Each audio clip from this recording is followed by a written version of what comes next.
sobrang ingat na pero nakaka-motivate din kasi alam naman natin yung mga pinagdalo ng party kung saan siya nanggaling, yung mga nilaro niya sa mga past league na nilalaro niya. Kaya sobrang nakakatuwa lang ngayon na kakalaban ko siya dati, pinapanood ko lang siya.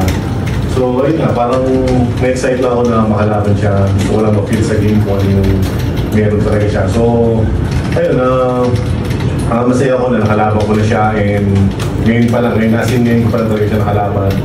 So ayun,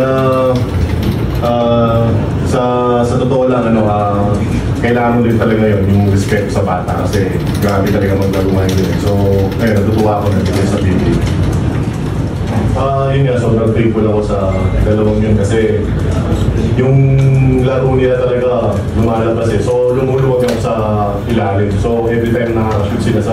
Kaya ganito siguro yung laro ko kasi yun nga, nakabuta si Russell, nakabuta si Save. So nung uli, wala nang dumodouble sa akin eh. Wala nang nag-help sa akin eh. So kaya rin tumanda yung laro ko dahil sa dalawang yun kasi naka-strike out sila eh. So every time nasa post ako, pag napasa ko sa nasa-shoot nila. So ayun, good timing na na-shoot nila and then yung sa huli, yun nga, hindi na sila nakapag-adjust sa post namin.